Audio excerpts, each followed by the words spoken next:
Disiplin bertarung sampai ke titik terakhir di kertas SPM, kalau boleh jadi disiplin sampai tua, itulah yang membina seorang insan yang cemerlang. Sebab itu SPM juga bermakna study, pening, menang.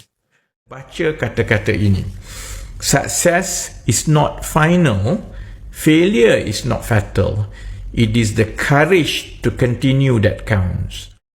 Semakin saya tua dan bila mula mengendalikan junior di tempat kerja, kemudian selepas jadi majikan, saya perhatikan ada satu perkara. Ada yang SPM cukup baik tapi dia peak masa SPM.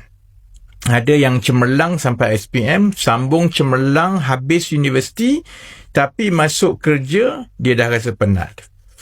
Ada yang cemerlang dari SPM, universiti dan sampailah dia kerja, macam itulah dia cemerlang. Yang membezakan mereka bukan keputusan SPM semata-mata, tetapi kemahuan untuk terus berusaha, mencuba, belajar dan yang penting bangun setiap kali jatuh. Bangun setiap kali jatuh.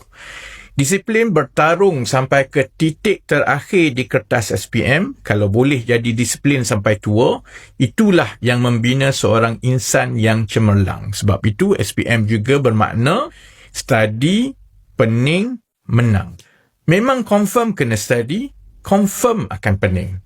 Tapi insya-Allah akhirnya confirm akan menang.